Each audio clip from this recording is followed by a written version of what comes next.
Let's bring in Florida Congressman and former U.S. Army sniper, Cory Mills. What kind of shot was this, Cory, from 130 yards? Look, at the end of the day, this is a shot that your basic training boot camp soldier is requested to make within their 9-week period. This is one of the easiest shots, and they train all the way out till 300 or 500. And when I was doing the counter sniper, it wasn't with the United States Army. It was actually when I was with the State Department and was doing this exact thing, which is trying to look at going out with an advanced team, establishing what the perimeter is. And then as a sniper, when you would set up, you'd put together your range sketch or your range fan cards. And that would tell you where your 100, your 200, your 300, and you'd identify the areas of threat that you would be able to mitigate. And if there's multiple targets, you understand that your elevation and windage knob wouldn't have to be messed with, especially at 160 yards. You could literally just look, quickly glance, and know from the reference point, whether it be a building, whether it be a lone tree, whether it be a parking lot, maybe it's a road. Bottom line is that this is massive negligence to the point of me speculating on what was intentional and what wasn't. Wow. When you're doing a site survey and you're seeing this rooftop not that far away, why did it look like the counter sniper team was a little surprised? You know, I can only speculate, and we'll have to wait until the investigation comes out, that they thought local law enforcement was potentially climbing up onto the roof when they saw a dark object on a light roof. But here's the issue. Wait.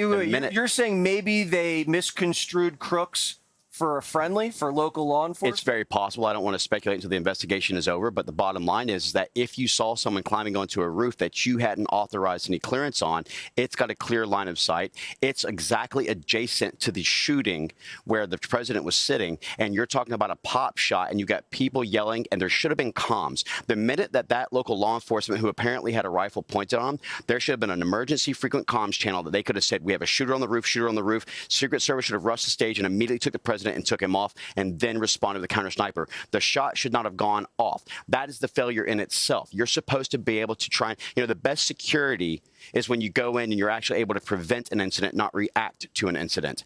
Even if you would have left a law enforcement officer's patrol car in that parking lot with the lights on, that could have been a deterrent. But when you have nothing that is actually showing force protection, you're encouraging this. Look, I'm not sure about who the individuals are on the individual detail Secret Service, but I can tell you under this Biden administration, the one thing I've seen is massive DEI hires. And I can tell you, when you primarily go after DEI, you end up with DIE.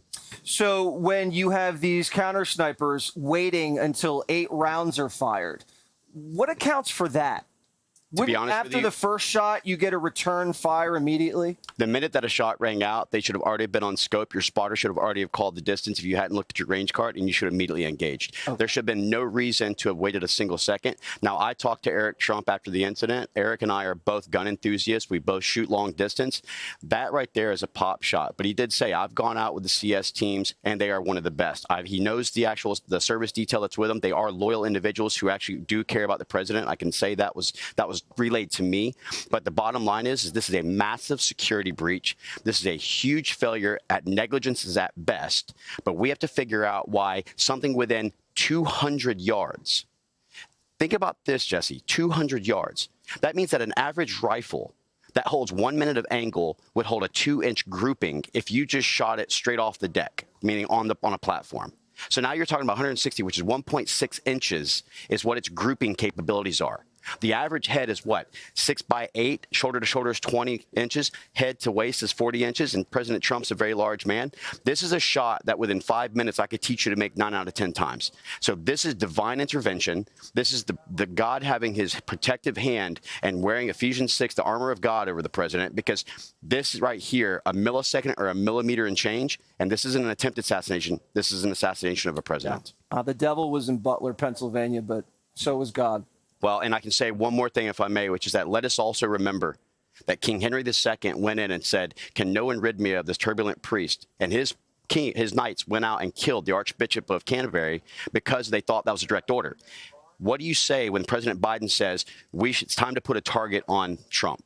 That, in my opinion, is the insightful rhetoric. That's the stuff that they would have went after for the J6 stuff. So why don't we have our own J13 investigation? Yeah, there needs to be a full investigation on this. Absolutely. And it needs to not be crooked like some of these other former investigations were. That's right. Politicians.